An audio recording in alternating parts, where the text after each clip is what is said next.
Hello everybody and welcome back to another Dallas 41 YouTube video, and today I'm going to be talking about who was statistically the best finals MVP of the 2010s. This is going to be a relaunch of one of my previous videos.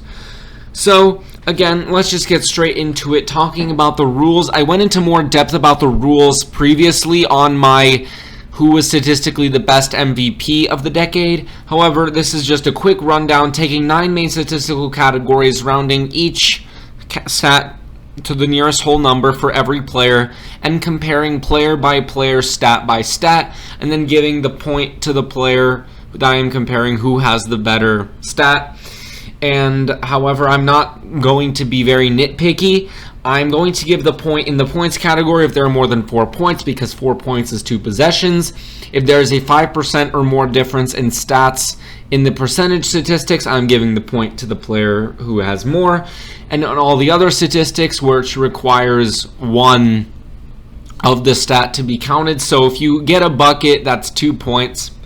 If you hit a 3 and then miss a 3, you're going to be 50%. But all the other ones, a rebound is a rebound, an assist is an assist, so it goes up by 1s. If there is more than 0.3 of the statistic between them, then I'm going to be giving the point to the player.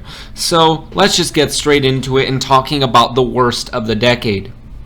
So in terms of points, the worst was Andre Iguodala of 2015, who only scored 16.3 points per game.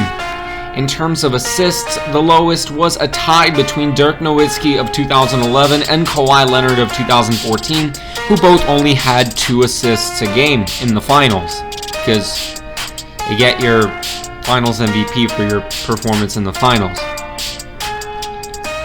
In terms of rebounds, the lowest was Andre Iguodala from 2015, who only had 5.8 rebounds per game. In terms of steals, the lowest was Dirk Nowitzki of 2011, who only had 0.7 steals per game.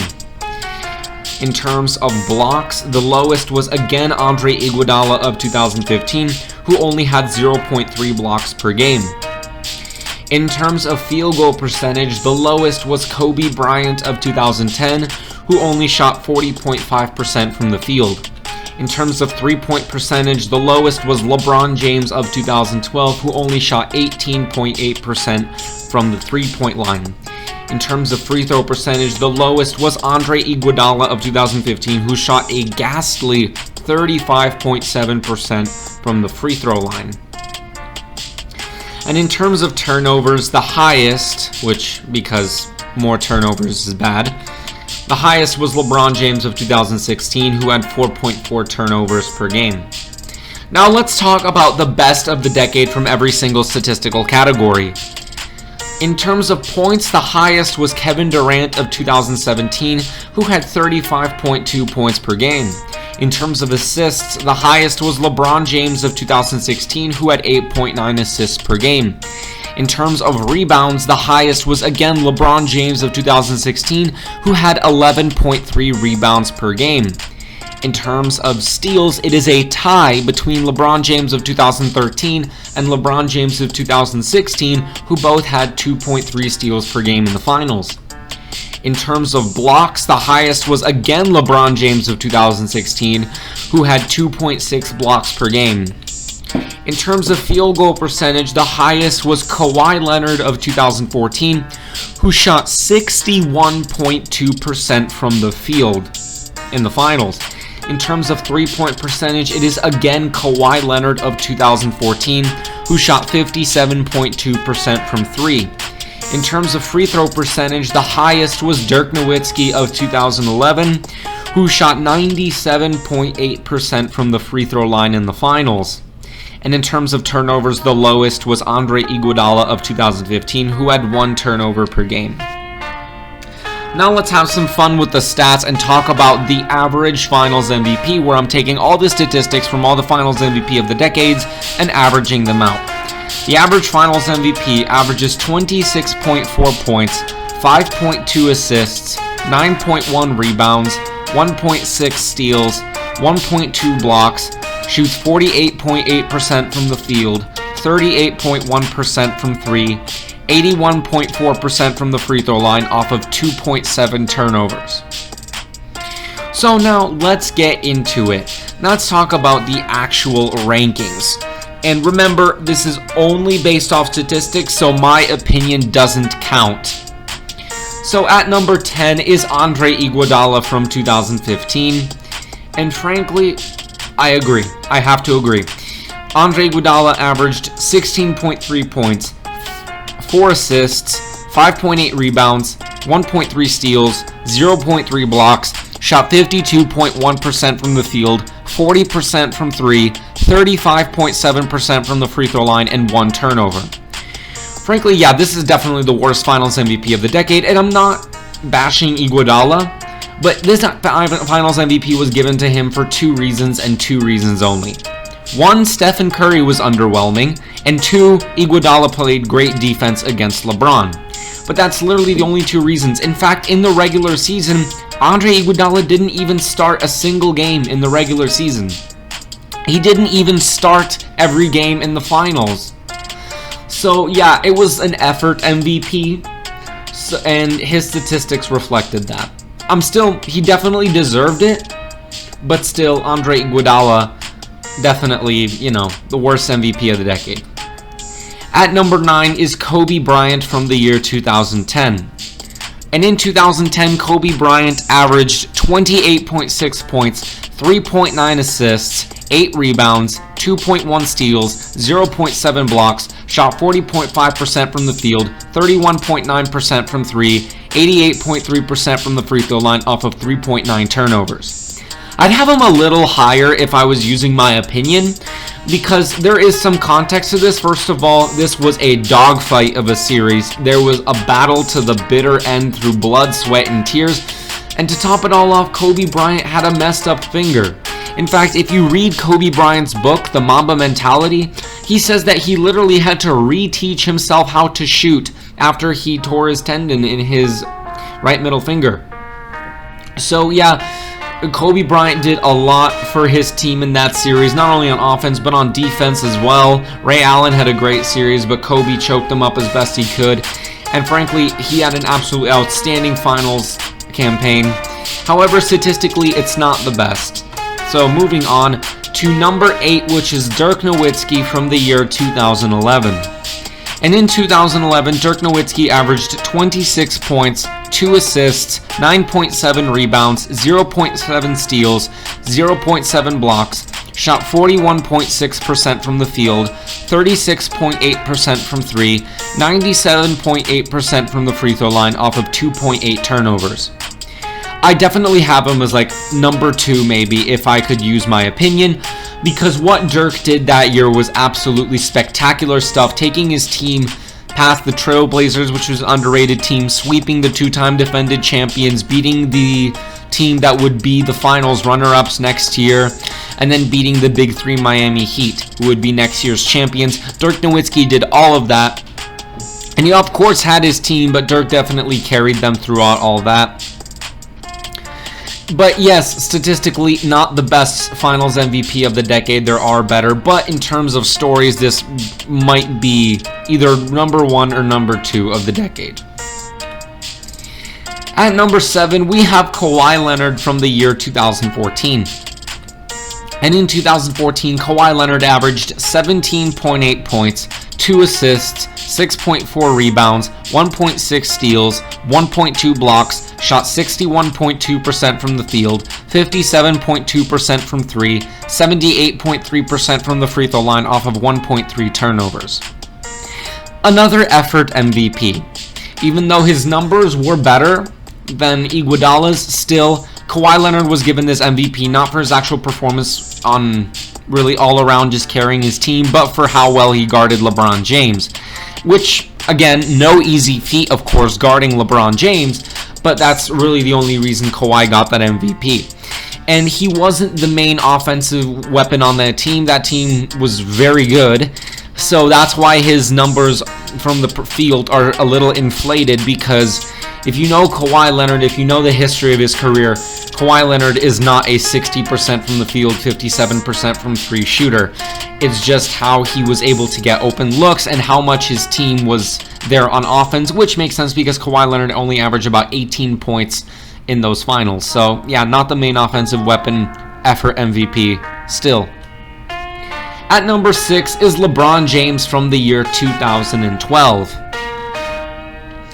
And in 2012, LeBron James averaged 28.6 points, 7.4 assists, 10.2 rebounds, 1.6 steals, 0.4 blocks, shot 47.2% from the field, 18.8% from 3, 82.6% from the free throw line off of 3.8 turnovers. Okay, yeah, probably agree. This is right about where I'd have LeBron James if I was ranking him with my opinion. But yeah, LeBron James, it was do or die for him. If he didn't win the finals that time, you know, there's a rule that when I heard it in finance, I think, once is luck, twice is a coincidence, 3 times is a pattern that provides proof. And if LeBron James choked in the finals 3 times, people would be like, oh, that's it, he's a choke artist. It's not a coincidence anymore. But LeBron James burst out of the gates. He outperformed everyone. And that team was better than you remember. And that series was closer than you remember. Except for the elimination game in which the Heat totally dominated. The Thunder kept it close every single game. And really, you have to remember that. And I feel like that entire series is judged based off that elimination game. So this was much harder than people remember it to be. LeBron James still performed very well in those finals, but statistically not one of the best finals MVPs of the decade. At number 5 is LeBron James from the year 2013. It's funny because LeBron James from 2013 actually had the best regular season MVP of the decade. But in finals, he's barely top 5. So in 2013, LeBron James averaged 25.3 points, 7 assists, 10.9 rebounds, 2.3 steals, 0.9 blocks, shot 44.7% from the field, 35.3% from 3, 79.5% from the free throw line off of 2.6 turnovers. Yeah, LeBron James was just enjoying himself. He had some great moments in those 2013 finals. Those finals were... I really wish I was old enough to watch them, well, old enough to care about watching them. But considering I wasn't even 10 years old when this happened. However, still, LeBron James provided excellent work for Miami in this one. He just moment after moment, big play after big play. LeBron James, really great stuff from him. Dwayne Wade's regression was clearly visible by this time, and LeBron James really stepped it up and delivered a great performance in a second championship for Miami. However, still not one of the best statistically sound finals MVPs of the decade. At number 4 is our most recent finals MVP, Kawhi Leonard from the year 2019. And in 2019, Kawhi Leonard averaged 28.5 points, 4.2 assists, 9.8 rebounds, 2 steals, 1.2 blocks, shot 43.4% from the field, 35.6% from 3, 90.6% from the free throw line off of 3 turnovers. And why I would have Kawhi Leonard lower, if I had my opinion, was this. If Kawhi Leonard didn't do what he did that year, people would have been disappointed. There was like no choice for him. Kevin Durant was injured. Klay Thompson missed a game, and then he missed the most important quarter of the elimination game. Stephen Curry apparently had some wrist problems. DeMarcus Cousins just came back from a quad injury. Their healthiest good player was Draymond Green. So you can't expect a team with the healthiest player, Draymond Green and Andre Iguodala, to beat a team with Kawhi Leonard, Kyle Lowry, Pascal Siakam, Danny Green, and Marc Gasol. You can't expect them to do that. So that's why I would have Kawhi Leonard lower. Still a fantastic season and finals campaign statistically, and he still had a fantastic run through the Eastern Conference. That is what is more impressive than his actual finals run. But if the Warriors had been fully healthy, let's be honest, this would have been a gentleman's sweep. At number 3 is Kevin Durant from the year 2018. And in 2018, Kevin Durant had 28.8 points, 7.5 assists, 10.8 rebounds, 0.8 steals, 2.3 blocks, shot 52.6% from the field, 40.9% from 3, 96.3% from the free throw line off of 2.3 turnovers.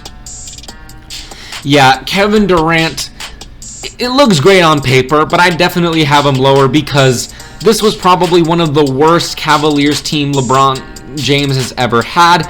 So the Warriors were the Monstars at this point. You had to have them win. Kevin Durant also relaxed a little bit because he had his Finals MVP. He had his ring. He could chill out a little bit more now. So combine that with the fact that the Cleveland was, again, one of the worst teams LeBron James has ever had. Barely got out of the Eastern Conference. You know, it would have been very surprising if Kevin Durant hadn't done what he did that season. At number 2 is LeBron James from the year 2016. And before you start attacking me, it's all statistics. It's not my opinion.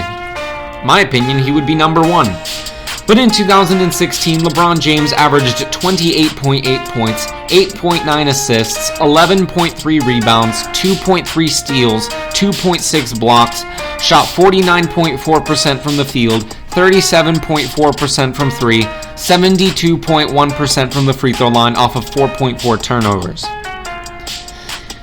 What can you say about this Finals MVP? He led his team to a 3-1 comeback without home court advantage against what was historically the best regular season team of all time. I mean, this team lost single-digit games. They basically swept their way through the playoffs until the Western Conference Finals. You know, LeBron James, absolutely spectacular performance, and in my opinion, the best Finals MVP of the decade.